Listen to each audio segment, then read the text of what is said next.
Seigneur, que ta grâce, seule ta grâce. Nous voulons instaurer un état de droit. Et dans un état de droit, il y a une justice indépendante. Ce n'est pas à l'individu Félix Tshisekedi de commencer à faire justice.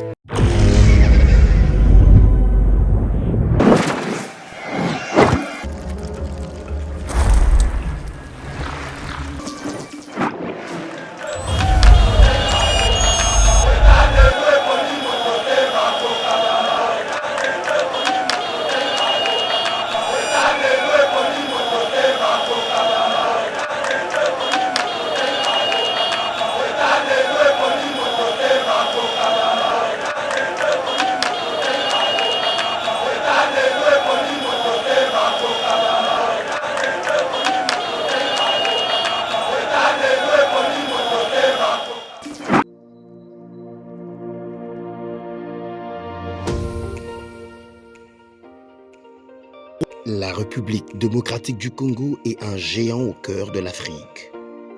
Le géant a été blessé à cause de multiples guerres causées par la mauvaise gestion de ses immenses richesses tant convoitées.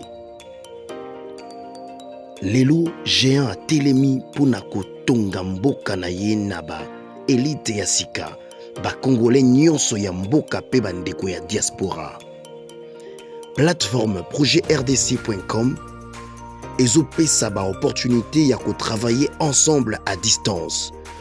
Kokoma investisseur to actionnaire pe ko investir na ba projet de développement na RDC. Projet RDC est une plateforme professionnelle développée en Allemagne par M. Max Kachama pour soutenir les investisseurs congolais. Une plateforme professionnelle avec plusieurs services comme Cash Money pour assurer avenir na yo pe ya bananayo. Yaka ko investir na bourse internationale, il y a actifs, il y a Facebook, Google, Mercedes, Bitcoin et autres. Projet RDC gère plus de 30 millions d'actions et crypto de ses actionnaires en bourse. Projet RDC crée la nouvelle et première classe d'entrepreneurs et investisseurs congolais qui investissent avec toute assurance et transparence en bourse internationale. Bonjour mesdames et messieurs, bienvenue dans notre émission Éveil patriotique, émission au PESADNO information à l'économie, scène politique congolaise. Alors, nous vous remercions d'être toujours fidèles à notre chaîne Yeba TV, surtout que, en tout cas, remarque, suggestion et alikoya.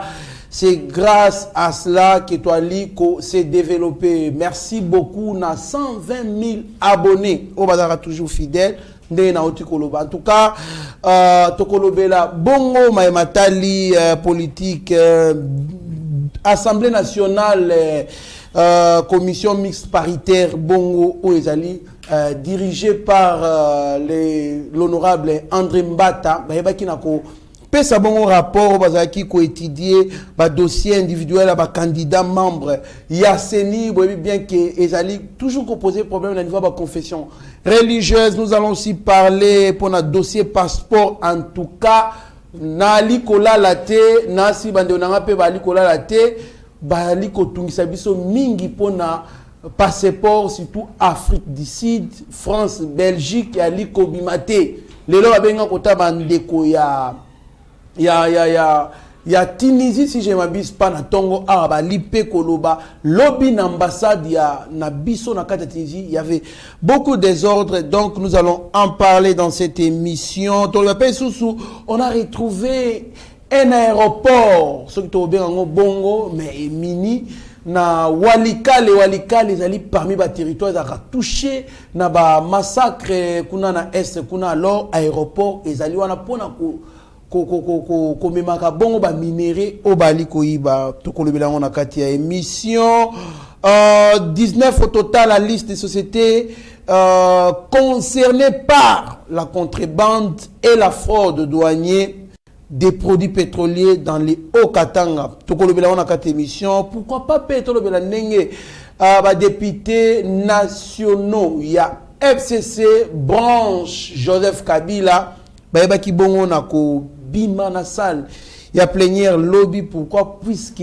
c'est vraiment que motion de défiance au déposé qui contre les ministres Kibasa et respecta qui va procédure té namona mboka obolingaka mingi l'homme domicile non conventionnel Trésor Lumbu alias Abechole ndeto kota na mozindo ya mayenyo sona total sabino mona mboka Abechole mbote mbote ndeko Kandolo mbote bandeko na biso nyoso balanda biso partout dans le monde les 120 000 abonnés ozomona musalo ebandi tokuti ba grand ngolo na terrain mais lokola musala moko ozomona lelo batebele akozana mayera koleka yo mais azana manque à constance omona Martin c'est un leader oza pe candidat président de la République mais à cause de manque à constance Osangi Saraiti parce que azoko sa peuple congolais mais naza kuna tende ko Kandolo félicitations na yo yambo était to continuer na émission moto sala ki na je crois c'était avant-hier o to ataka ka Bilika Mbale ninga telemela ki makambo état de siège o ezaki conforme à la constitution congolaise Bilika Mbale a sali déclaration na otangela yo na déclaration na ye yambo était to kota na ba sujet na biso Bilika Mbale lobi boy le président national docteur Vital Kamerhe habite Kamerhe comme docteur na Grèce na faculté nino science politique science pour SPA OK alobi le docteur parce que na yebi Kamerhe science politique administrative voilà mais azan faux politicien en tant que docteur azan faux politicien ça je confirme Bilika Mbale alobi boye le président national le docteur Vital Kamerhe m'a demandé de clarifier mes propos l'INC soutient l'état de siège et l'évaluation de celui-ci participera à la quête de son efficience. J'ai réagi hier pour répondre à ceux qui voulaient m'associer aux ADF Nalo. Osomona makamuna ebisa kiyo ya otolobela ki famille ya Kambale ya Bilika Mbale bazana na kachaba ADF.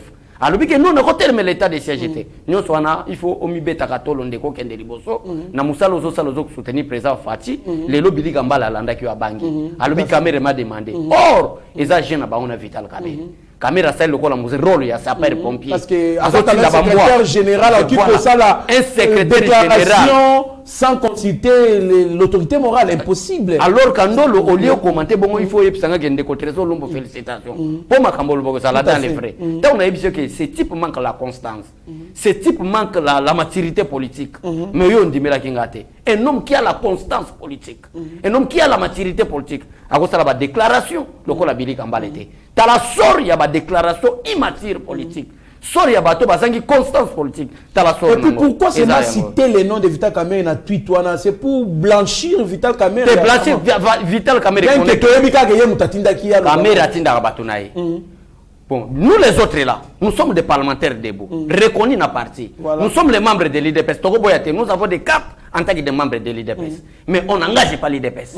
À l'IDPS, selon nos statuts et nos règlements d'ordre intérieur, il n'y a que deux personnes qui engagent l'IDPS. Le président du parti et le secrétaire général. Mais les secrétaires nationaux n'engagent même pas les partis. Ça, je vous dis la vérité. Mais comme on a tout un secrétaire général, membre de l'Union sacrée, à ça, une déclaration, Kolobete a terminé l'état de siège, mais sous Karango, le col a manque de constance. Le col c'est un homme mineur politique, un homme immature politique. Makamba loba qui est solote, a zongi nanzela lelo, a lobibo limbisanga, Vital Kamerhe senginga. Or que peuple congolais, bosomo ne ke biso na yeba TV place na yeba sakabino, bo soutenir to kende liboso to loba makamba ba solo. Tala manque de constance et tinda senga pardon. Merci na Kandolo, merci na bande konyo so bataka ka Bilika Mbale po abanga. Merci pe na Bilika Mbale yemoko. Ndenge amikitisi a reconnaître que famille na baza parmi ba membres ADF. Yemoko a tweeté à connaître. Abina loba ki na telaka imaginer vous ndeko Kandolo, tozolo baba sujet na biso état de siège Jozo Luka pe kota na mboka. Il a attaqué yango. Azo attaqué yango pourquoi? Parce que ba famille baza ba membre ADF. Membre petit frère membre ADF. Yango na attaqué état de siège parce que ba famille nga bazaki parmi ba membre ADF. Mais les lois sengi bolimbi ce peuple congolais binomo bo comprendre Kandolo na chité pona oloba boy makambo biso to lobaka na yeba TV makambo meba communicateur ala muka balobaka meba to balinga président Félix Tshisekedi pote de mboka na biso parce que les lois soki mboka eza na misère mboka eza na nzala mboka eza na insécurité insécurité kozalaka na défaveur ya bo opposante et kozala pona congolais nyonso na osenga peuple congolais mobimba ezala ba oba soutenaka individu Martin Fayulu ezala ba oba soutenaka pouvoir en place to salaka ba analyste to tala nana za dans les vrais na zana kacha mabe poto tungamboka na biso mais so eza un qui fanatisme là on avancera nulle part. Merci beaucoup mwana mboka Bechole d'aller sengo makasi tout pour la mise au point où il y a débit na émission précédente, c'est-à-dire auto salaki na mwana mboka Bechole. Mes condoléances na Tinanga Lula à perdre grand frère nae. En tout cas, nous compatissons avec vous Tinanga Lula Bisika Ozali. Vraiment, mes condoléances. Zambé a visité, a consolé Mite Manabiso. En tout cas, Tinanga Lula. Je pense que Bazo Kunda, grand frère, il y a Tinanga Lula Lelo, Bisika Ozali, Toali ko compati na yo. Pourquoi pas Moninga Malao Michela, yo Pozali, Bongo, victime, ya liwana na famille Nabino. Merci beaucoup. Mon amboka, Bechole, Toali au Kobane mission Nabiso. Au finish, commission mixte paritaire et déposé rapport où ils ont étudié candidat individuel et membre et CENI Monamboka réaction à merci on s'approche vers l'entérinement. Il y a des nika di on ne peut pas attaquer des décisions prises par la Cour constitutionnelle. On ne peut pas attaquer en Wazate. Les lois on a pour répondre à la question na yowana. Peuple congolais bomba ba image na biso to avancer. L'Union européenne, à travers la France, à travers la Belgique, va signer pacte diabolique satanique. Coûte que coûte en 2023 pour Félix Tshisekedi à pouvoir. Na ko pesa précision na ngo tango zoto na ngaba siège à walikale. Moyen a précédé yo égalité. Mais na koyebi sa peuple congolais, si vous voulez vraiment aider, et ba congolais va se retrouver. Mboka na biso kende liboso. Tous à la considérer comme un État qui se respecte. Soutenons le président Félix Tshisekedi. Parce que les lois ne aucun pays des pays occidentaux va soutenir le président Félix Tshisekedi. Nous comprendre les places ni le président Félix Tshisekedi. À Congo, place ni à Kendelinango, pourquoi Bitumba? Et on a confession religieuse. Bon, on ne peut pas parler de toutes les confessions religieuses. Tout à fait. Et SCC, parce que l'Union européenne et la Belgique, bato baso ça la complot contre le président de la République. Bato balingete coûte que coûte parce que Bamoni mutu moko ta ko combattre le président Félix Tshisekedi en 2023. Azate, nani Martin Fayulu, c'est mon collègue, c'est un parlementaire debout. Azaki ko matabiso to yebi. Yo yebi Martin Fayulu ko la candidat président de la République. Nana yebi Martin Fayulu ko mon collègue président parlementaire debout. Na yebi depuis Kala. Nandenga zo. Lelo na ba mafioso sala manakatanga tango ba Nicolas Gazadi. Na Jila Lingeti ba kitina kati ya Katanga o bakendaki une opération commando ba moni ke ba mafia selemi ebele na domaine ya douane ba douanier ba sali moko ba suspendre ba moni sur ordre conteneur à cobalt sur ordre du ministre des finances. Maintenant à l'époque makambo na ezao sala Moïse Katumbi était le gouverneur. Est-ce que yo osasi vraiment que Moïse Katumbi va épargner les blancs ba réfléchir ba moni ke mutu moko ko combattre le président Félix Tshisekedi nde ba bata misima ya ba confession religieuse pas ba confession religieuse nyonso c'est la Senko et le SCC et so on sali analyse malam peuple congolais Senko na SCC ezabi loko ba congolais ba moko ba créer en terme ya ba église té et c'est loko outé pas ba européen nde ba yeba ko falisa comment est-ce que to combattre le président Félix Tshisekedi balinga ki ba combattre le président Félix Tshisekedi na domaine de l'élection ba moni que na domaine de l'élection muta ko battre ye azate parce que depuis 1960 c'est une parole prophétique. Etienne Tshisekedi wa Mulumba a tiré la biso, a déclaré que l'un des jours il dépasse au pouvoir, c'est ce parti qui organise des élections crédibles, apaisées et transparentes. Des véritables élections transparentes. Et au sein de 2023. Ça sera pratiquement impossible pour être Félix Tshisekedi à échouer. Mais qu'est-ce que nous allons faire? Tout boycotter ma désignation à président Séné. Tant que nous avons un dialogue, nous sommes maintenant opposition au travailler en parfaite collaboration avec Senkora et SCC. Donc, juger le Kola Tshisekedi. Azalaki incapable d'organiser l'élection en 2023. Nous sommes maintenant exiger transition sans année, ça Félix Tshisekedi. Pour écarter le président Félix Tshisekedi. Alors, dans le domaine, il y a désignation, il y a président Séni. Va bloquer le processus. Parce que, comme à un moment donné, que tout comme pratiquement impossible, pour que l'élection est constante matin, pour qu'il y ait un dialogue, derrière ce dialogue, bah pour exiger transition sans Félix Tshisekedi parce que bah prouver selon Bango bah prouver que il était incapable d'organiser l'élection constitutionnelle. On se rend compte ndé on a averti le peuple congolais na lobby était la Senko et le SCC dénominateur commun à Bango c'est la Belgique et la France. Au coûte que coûte balingba betake ni de kende. Merci Ndeko Kandolo, nde yango zomona. Malgré tant nous sommes passés bango, pas 78 heures, à plusieurs reprises, bakeka raté, dossier qui est na cour constitutionnelle, peuple congolais, cour constitutionnelle, à Yebisi, Assemblée nationale, bon continuer avec le procédure, il y a désignation à président Seni, procédure yango yango bako continuer, de ba professeur Mbata, bake kotika nani rapport na bango, na kacha rapport wana Ndeko Kandolo, et lingi koloba été, Denis Kadima qui sera entériné comme président de la CENI. Et préparez vos bases, préparez le peuple congolais, parce qu'en 2023, qu'il plaît ou qu'il neige, il y aura les élections. Merci beaucoup, Mwanamboka Abesho, le point d'éclaircissement en détail.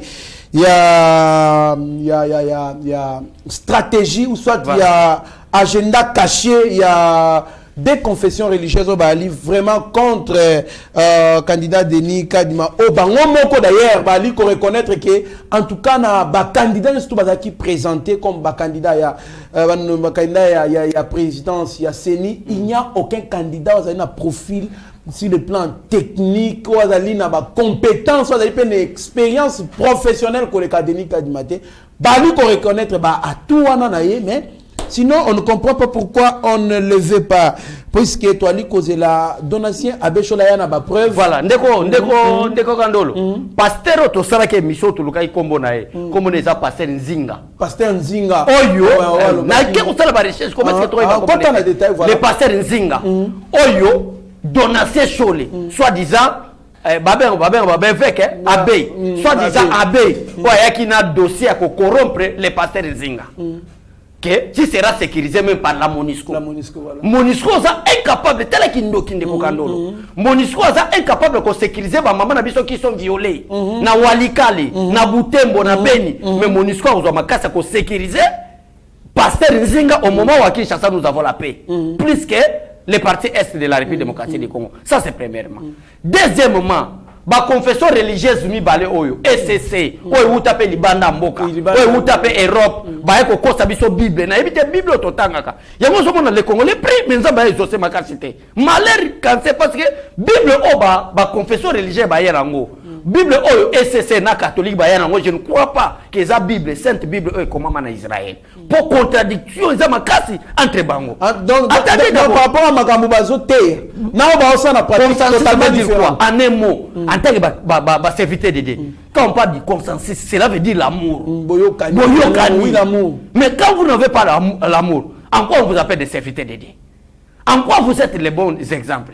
Nde Nathalie Sibandekoke, Batouana Donase Chole, Ambongo, Utembi, n'a pas représenté à SCC, Bazana problème na Denis Kadima.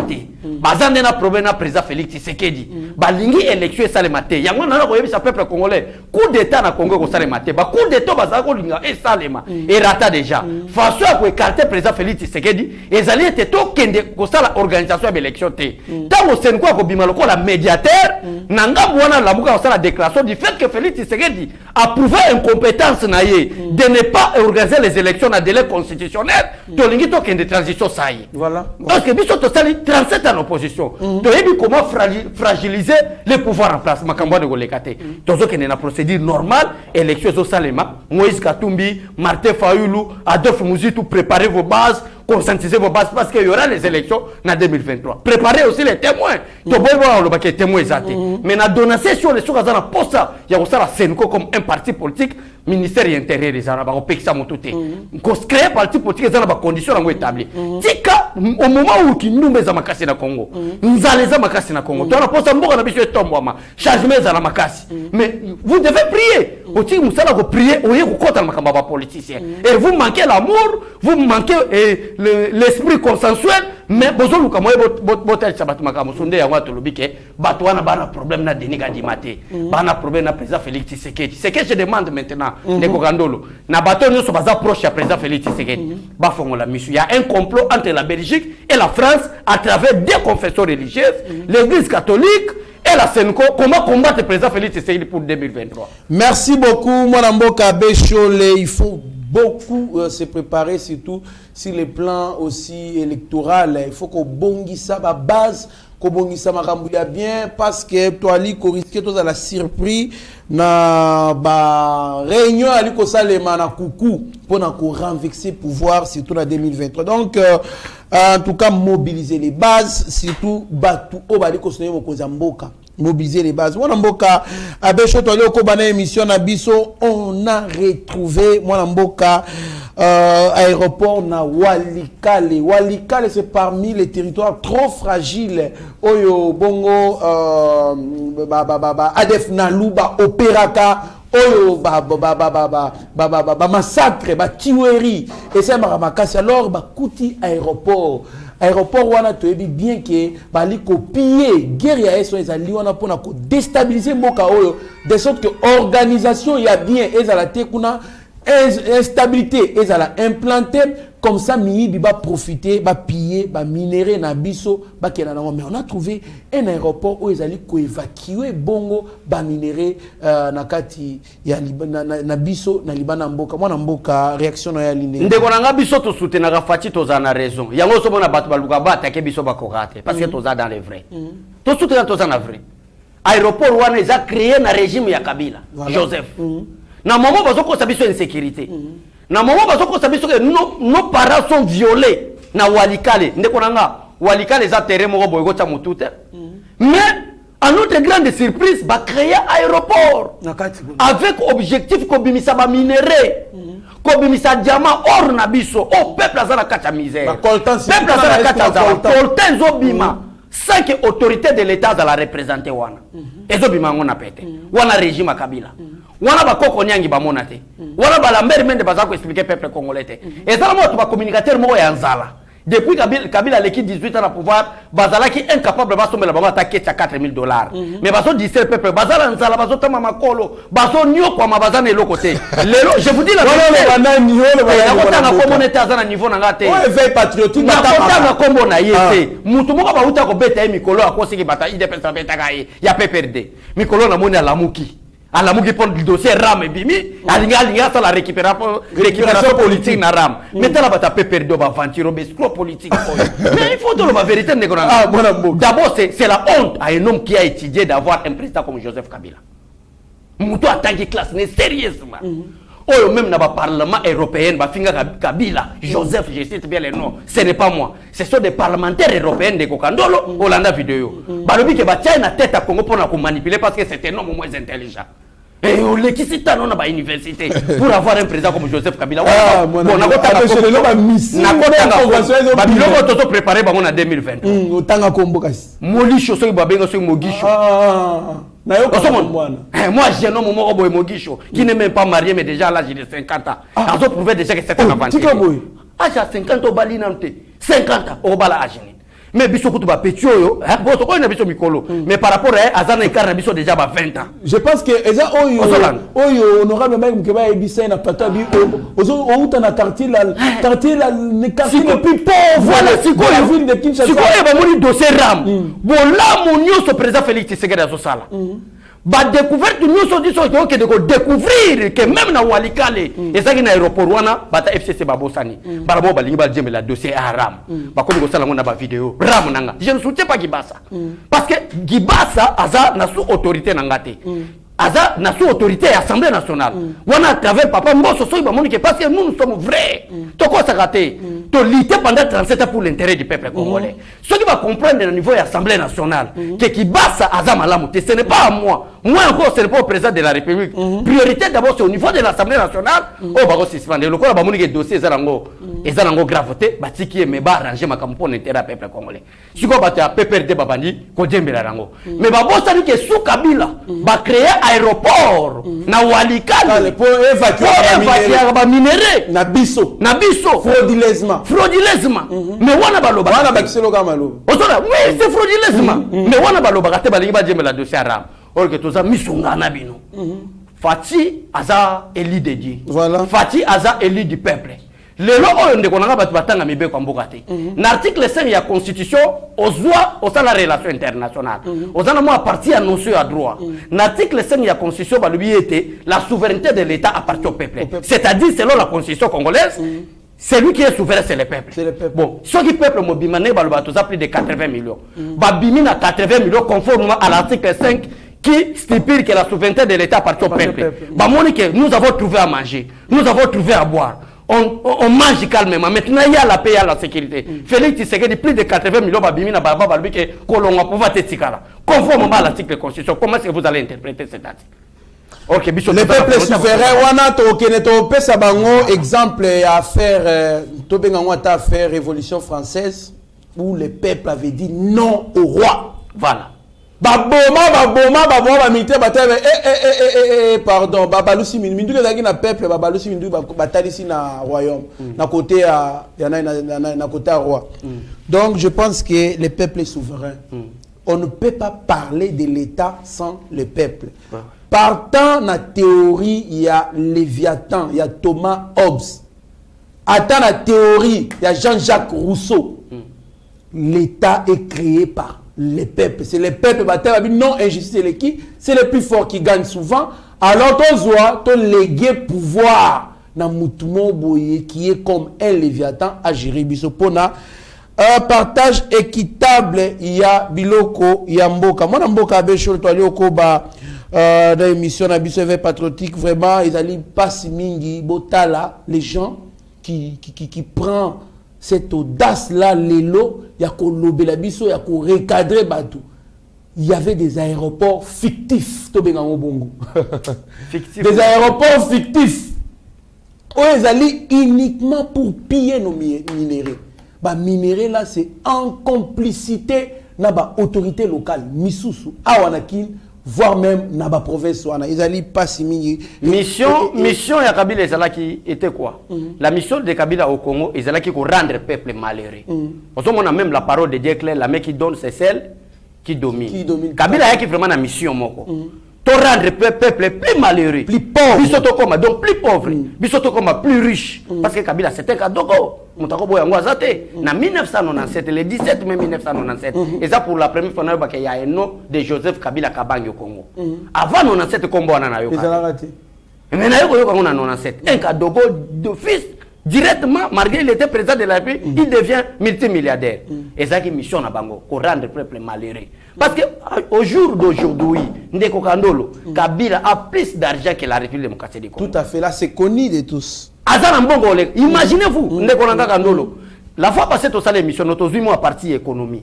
l'économie bataille si biso boy même entreprise à l'état même entreprise publique entreprise privée ba cause la na capitale te ko le kabidje ya mboka l'économie ba yebisa biso fuko buka ngo ko créer la ngo ba entreprise mosusu ba sikirsal mais lelo oyo Kabila Azana Mbongo le ka Congo bato nous sommes les communicateurs bato nous sommes bima lokola ba opposant batika la osala ba déclaration te balobaka ke ba opposant baza toujours na bargima ko pesa mais Ndeko Kandolo ndeke to na ke na processus électoral bo to kotumba bato ba kozika ba kozanga bargima to ko prouver bango parce que déjà lelo ba komi ko réclamer bilan président Félix Tshisekedi mais le mandat du président de la République est de 5 ans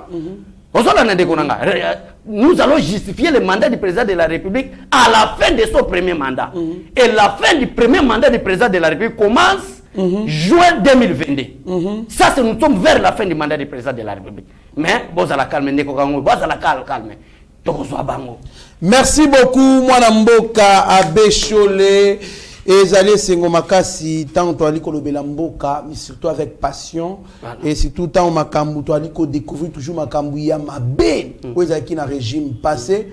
Je me demande souvent une question. Soki Chadar Alekaka. Soki Chadar Alekaka. Vous avez Chadar Soki Fayulu Alekaka. Mwana Mboka to donc yo ba tout temps fait lobby Mwana Mboka kana silisa na bibo Chadar pourquoi puisque Chadar c'est la suite logique ya Kabila mais je vous dis que le roi remplaçant direct ya Kabila on suppose qu'il y a une opposition non atika boy Mwana ya Kabila Bécholé muto financer que Martin Fayulu c'est Kabila Ah bon? Kabila a failli auprès de Tiens Tshisekedi Wamulumba ou auprès de l'IDP, c'était comme Judas auprès de Jésus. Otoyoka qui est na Genève kuna mbongo Kabila qui Mais Genève boba bimisa Moutazalaki Makambo sur ces fondations Kofi Annan. C'est Kabila qui les finançait à travers Sarkozy pour écarter Félix Tshisekedi comme candidat président. Par révélation. Osola nande konanga. Donc pour envoyer sa peuple congolais nini. Donc bateau on se va écarter. Mais comment on a mutumo na buta benga becho les exagère. Martin Fallou ndeko na bandundu. Moi je suis pas là pour libandundu. Osola nande konanga. Martin Fallou doit me prouver parce que na wutika beya kamwa. Na lali na chambre Tiens Tshisekedi wa Mulumba. Na tali sonke kindoki ba pesinga yo na yebisa ko talaka be mission na bien. Ba peso kindoki. Talaka be mission na bien on a bandaka na on na wutika beya kamwa. Po ba pesinga fa ba lobike yo ndeko komi bo na Congo comme intouchable. Mutu nyo sa sali mabe bimisa misili non conventionnel. Ndenge na yeboy. Osola donc Martin Fallou est plus dangereux que Chadai. Je vous dis, il y a un Kabila, il y a 40 secondes quand même dauphin. À l'outil dauphin, Kabila a bénéficié dauphin le même jour, vers 12h. Mais parce que dauphin est Martin Fallou. Merci mon amboka Bécholé RDC. Est-ce qu'en tant qu'opposant, attendez, on a une photo qui se fait parce que en tant qu'opposant, parce qu'aujourd'hui,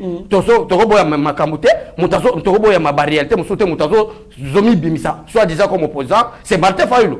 Depuis 18 ans, destruction massive en Moko. Déclaration ni yo kanga au Martin Fayulu a réclaré, a lela. Pourquoi Kabila Zagi n'a tête à payer? Rien. C'est les oiseaux de par rapport à la révélation, par rapport à la révélation, visa, 17 il est go on va créer pour ma bimisa kabiloko et ko take bimaka sans que l'état congolais yo quand tant opposition ba sala ba déclaration les oiseaux de même président ce sont des escrocs politiques ba Martin Fayulu ba des aventuriers politiques j'insiste. Merci beaucoup mon frère. Moi merci beaucoup. RDC 19 au total, c'est la liste des sociétés concernées par la contrebande et la fraude douanière. Et la fraude douanière des produits pétroliers dans les Hauts-Katanga. Moi, Namboka, par révélation, elle Kobima toujours après 16 entreprises chinoises minières au Baritira qui licence parce que qui travaillait donc sans donc en dehors des normes établies et consomment bah qu'on découvrir sous 19 total bah liste à société oyo et zali mission Nicolas Zali asala Katanga voilà ozomo na batloka ba Nicolas Zali wana ba batmo ba osala ba ministre finance te normalement il faut azala mutumo azala premier ministre mais le quoi la président Félix Tshisekedi azamuluba ye azamuluba Félix Akangami moyen nommé premier ministre te mais je vous promets batloka ba Nicolas Zali kanga émission un jour s'il n'est pas président de la République premier ministre pour sala zo sala depuis 1960 balumumba bazo mission indépendance si lelo muto a travaillé malamu le Nicolas Zali te wana na yebisa peuple à l'IDP il y a plusieurs ministres mais nazo bisa yo bato nyoso fatia sala donc il se distingue. Donc, nous avons prouvé qu'au sein de l'IDP, il y a des compétences, c'est Nicolas Kazadi. Des siècles et des siècles, des années et des années. Les douaniers n'ont pas autorité à l'État congolais. Mais il faut qu'il y ait un homme, fils de l'homme, Nicolas Kazadi, l'actuel ministre de la République, ministre des Finances, l'argentier du gouvernement. Il faut aller pour corriger le bilan. Il y a le président Félix Tshisekedi Kenenet. Chapeau bas, excellence. Et Nengatolo Baboui, mais c'est le président, ce qui deuxième mandat qui est Keboui. En tout cas, tout boy à tribalisme. Tout boy à tribalisme. Tout tient à la tête à l'institution, bateau basa compétent. On s'en a dit qu'on a tout le bagage tribalisme. On a redressé il faut la méritocratie. Voilà. N'a pas ça si vous condé. Moi, parti à vidéo depuis la bande excellence de Nicolas Kazadi. Parce que Baza Batmo Baza Katango Tindango, il faut tout de là. À comprendre que même au sein de Yeba TV, la présidente de la République, de la présidente Nicolas Kazadi, même au sein de Yeba TV, tous autres la Moussala la flatérité, tout le Bamakamba solo. La réserve, il y a réserve, il y a 3,3 milliards. Nous étions avec Mitterrand na Yanambojimai, na zui appel ya Yemo excellence de Nicolas Kazadi qui faut tout que na Lubumbashi, tous autres qui nous la opération commando.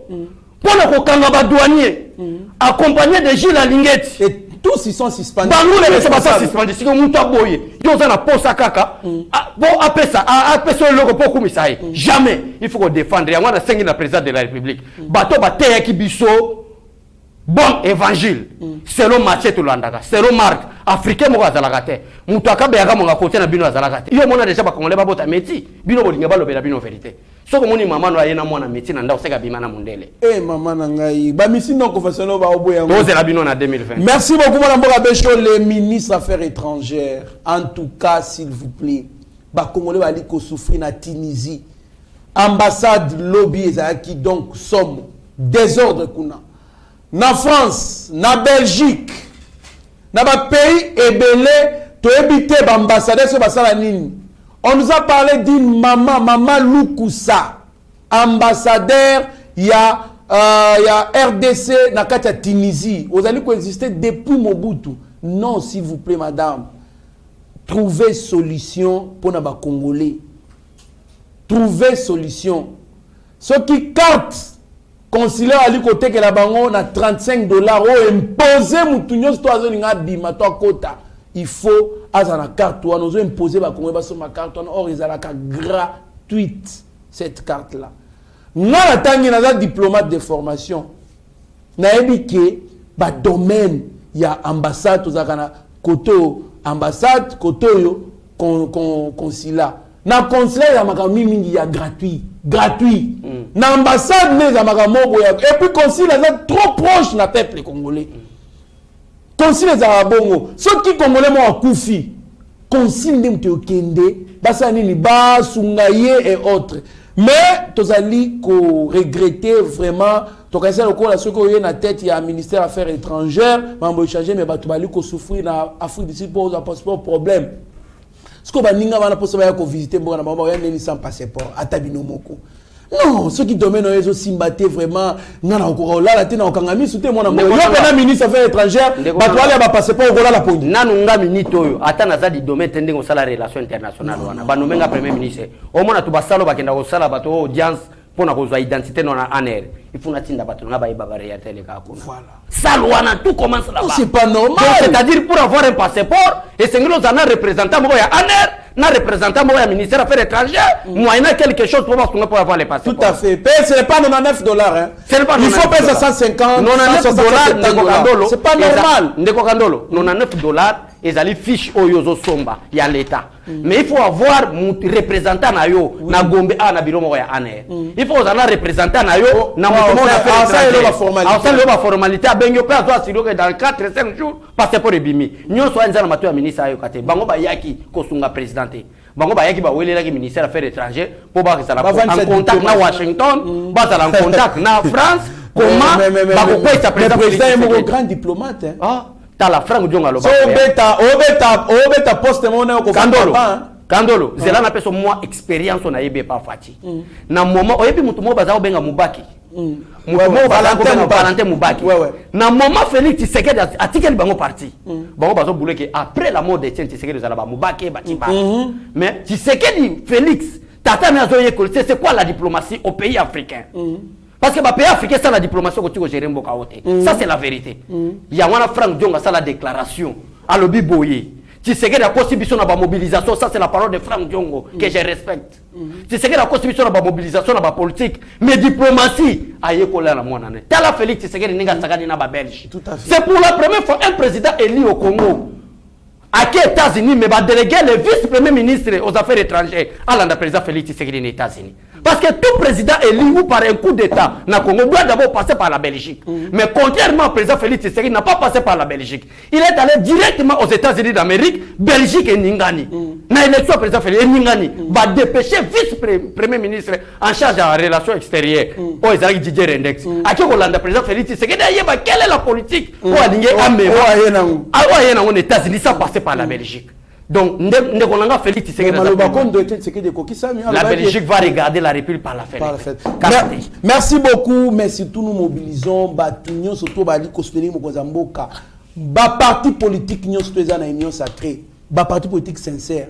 Beau soutenir, beau mobiliser, c'est comme un parti politique il y a Aposem est parti politique il y a honorable Abdon Etina Bokila Ipa Oyo azali kostenir Mokozamboka en tout cas Ali Kobunda po a gagné majorité par député Belé a soutenu Mokozamboka a reconquérir pouvoir na Moko en 2023 avec le président de la Ligue des jeunes Kagembala ou Asali tourné na Moamba a tourné a mobilisé plus de 500 jeunes au Bakosala adhésion massive le 23. En tout cas, ezali esengo makasi tozo lukande batunyo surtout boye. IDPS kosala ba multiplication et ba adhésion massive na IDPS. Tout le monde a 1000 jeunes, 2000 jeunes. Avec Babé Cholé, Pasteur Guili, Babé Jemo Asuka, Bazali, leader d'opinion, a la capacité de faire adhérer les jeunes et belé na partie. Je pense 2 minutes ka pardonner. Au moins erreur ya ba ministre na biso. Na lingi na tanga ba komona bango ate. Awa si oto banda kata chombo. Voilà. Awa vraiment te ko banda ko kata na tali pe boyo au kati appelle la ministre. Attendez, au régime Kabila te ba kola na flatterie. Tout à fait. Na régime Félix Tshisekedi ndeko kandoro so za na poso kende liboso, za la vrai, za la yo. Ça je vous dis la vérité. Awa erreur bato no so moneza nini. So azui par exemple le dossier Aram. Ba assemblée ba liba kwese wana ndia bani ko benga. Abe sur les lukayo dossier Aram talaboy. Mais ça le dossier té abosani, pas de problème. Pas de problème. Biso problème ezate na offert adhérer bato na ba parti mususuté. Je suis membre de l'IDPS. C'est pratiquement impossible pour moi de trahir mon parti parce que biso tango to botami na IDPS, to koli na IDPS. Mais na yebisa bino Félix Tshisekedi akomi ayebi ko réalité. Ayebi quels sont des flatteurs na kata gouvernement ba warioso. To yebi bino sikoyo. Merci na tout le monde, merci na Okandolo, merci na peuple congolais. Merci, excellence Nicolas Razadi, le futur premier ministre de la République démocratique du Congo. Peut-être le dauphin, dans 2028. Peut-être, mais totalement aucun. Merci beaucoup, Mwanamboka Abechole, Mwanamboka. Alors, il y avait la fondation Cercle des réformateurs désintégrés du Congo. Au Bakenek, au visité Bongo, orphelinat, P école Saint-Augustin EPD. Oyo, pesa qui ba fourniture scolaire. Ce qui doit lui koloba même langage na Steve Konde HD. To landana nous reportage avec bon to kutanasim.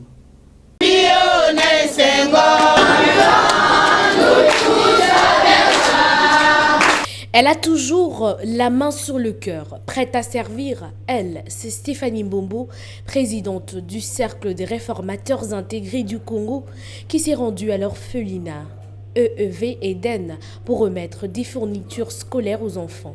L'éducation est un pilier pour nous. Le chef de l'État a précisé même dans son conseil de ministres du vendredi passé que les enfants orphelins en âge, qui sont hébergés dans les orphelinats en âge de scolarité, doivent aussi fréquenter l'école.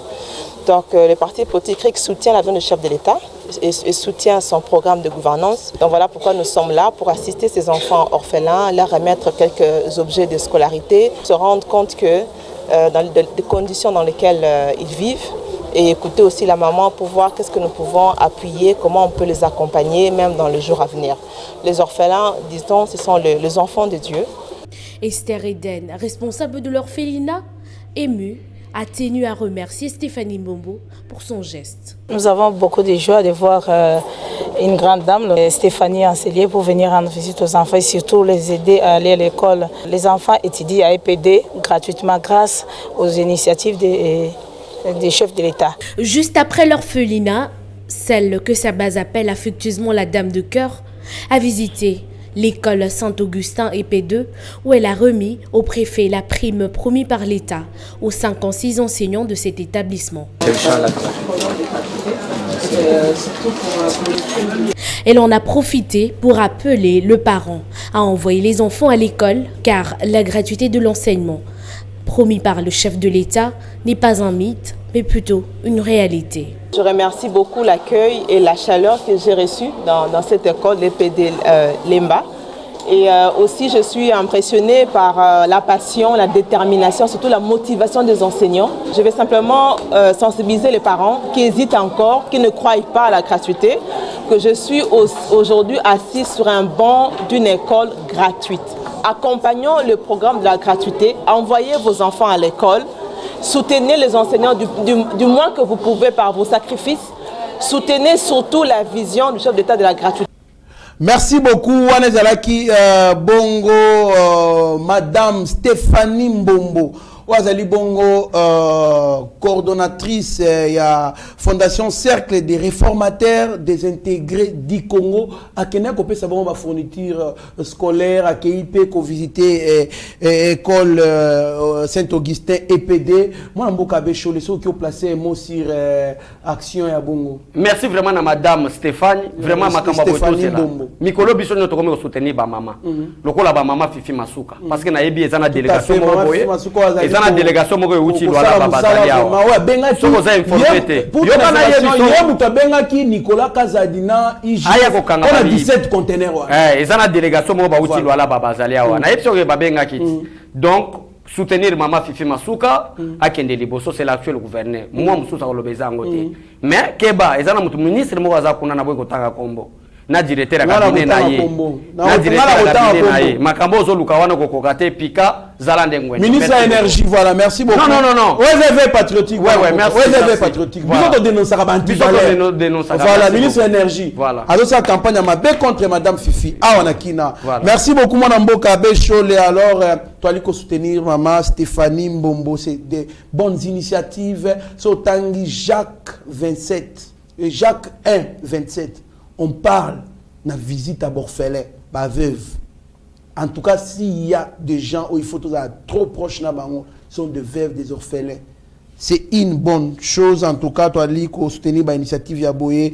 Moi, Namboka Abbé Cholé, je pense qu'un mot sur les FCC pro Kabila Oyo, bah c'est ça qui plaignait à l'obité Babimaki. Pourquoi? Parce que bah rejeter motion de défiance contre ministre Kibasa. Banda Mouta dirigeant qui régime FCC ti Wisi Asuka, il n'y a pas un homme intégré. Bateau à FCC, on a banda mon conseil. Mais quand on y a lobby, les alliés du pire escroquerie banda indépendance à Congo, c'est escroquerie gouvernement escroquer peuple. Escroquerie au Koko Nyanga zo ba mapango à l'état na Gombe ko chaba famille na ye na ba makango na ye. Quand un ministre habitant. Yo yeba kite. Tika boy. Escroquerie o ngana tangi kombo Koko Nyangi. Azoki ba mapango bato na Gombe. Wana mon escroquerie te. Bata peuple de bazana les soir pesa peuple congolais parce que na insisté na bi banda chef na bango tina mutasua tous sont des voleurs. Ça je n'a ses limites. Merci beaucoup, on ne va pas commenter là-dessus. Merci na monsieur Roger Chilengi, merci na Sami MTC na États-Unis, Jacques Pongo, Zéphilomele, prof de Komulema, pourquoi pas Crispin Chibambe. Ah, Francis Kamanda, l'homme de Steve Konde. Merci beaucoup, na Dr Maël, Dr Eva Boukassa, Maître Denis Punga. En tout cas, vous allez ébélé, président Chim, président Chikito Mouchachino, Oyo Bazali, ko soutenir Yeba. Ndeko Kandolo, ngana kitiwana, totangi, ba maman Stéphane, ba maman Fifi. Mais zana maman moro, maman gouverneur ya Kasai Oriental. Ah bon? Tu as vraiment message net, Tobi qui est à Zosala Boussala Malam. Ah bon? Kandolo. Province ya Kasai oriental. Côté Bouti. Côté Touti. Mais j'ai qu'il y a une paupérisation terrible. Oui, oui. Mais Kabila est resté 18 ans. Moutazaki mwana mobola chauffeur. A comme président de la pays pendant. Il paraît que peuple bana kanda président Fachi. Moutazana na mobiliser peuple hollandais qui est bativité. Oui, nalanda. Na yebi be diabolisation ça parce que tout muluba n'aime pas président Félix Tshisekedi que personne ne vous trompe. Bato baza Kasai balingi président Félix Tshisekedi. Ndema même qui diabolisation. Mais tant on a kiti, n'expliquer peuple congolais na niveau Kasai peuple ba bakaneli bango bakoyate mais c'est que na kosenga na bato baza espace grand Kasai oza na présidence oza député national oza des sénateurs ozali membre ya gouvernement na koluka bosa l'organisation parce que le Congo est vaste Congo est munene wana moni nzala Kasai ndenge bakosa bwato et bon nzalo eza na bandondo na kota idiofa na territoire ranga. Merci beaucoup technique aliko sa biso si kuna ke to komi na sous émission bozaki belé pour la Yeba TV moi na mboka un mot on clôture l'émission un mot. Merci na staff technique ya Yeba TV merci na yo journaliste d'investigation parce que o sala musala malamu nzamba pambolo continuer merci na bato nyonso ba soutenir biso 120 000 abonnés. Vraiment bozala toujours na soutien parce que chaîne oyo na yebisa ki yo awa kezana bato balingi batia biso na TNT botia na TNT éveil patriotique solo e banda okende tina kabe ya kamwanga pe voyage biso to kendaki ndeko mama na biso Gisèle je crois so azana Belgique te azana France abengi alinga faire déplacer Yeba TV to kitatina kabe ya kamwanga po ba image biso to tambwisaki ke bana baso kende classe makolongulu bana bazangi ba informer l'association ya Grand Kasai balingi basala mobilisation pour cotiser comme est-ce que Yeba TV ko sala don na espace Grand Kasai déjà félicitations et tous la réalisation. Merci beaucoup à Babim Poi, merci à M. Eric Diamba, vous étiez nombreux au Blanda Ebiso, merci à l'équipe, staff technique, nous surtout il y a Yeba TV, Steve Konde, HD, les petits génies dans la réalisation, Mike Chisok sur la caméra, merci à mon confrère Mitterrand et à toute l'équipe, donc la coordination par les DG Shadrack Lolo, à Eric Moubiala et tous ces mondes-là, qui contribuent, les sortes qui Yeba TV a toujours au top, ou soit au four et au moulin. Restez branchés sur notre chaîne, vous ne serez en aucun cas de si mieux vous être maître de son silence que plutôt esclave de ses propres mots. Merci. Seigneur, que ta grâce, seule ta grâce. Nous voulons instaurer un état de droit. Et dans un état de droit, il y a une justice indépendante. Ce n'est pas à l'individu Félix Tshisekedi de commencer à faire justice.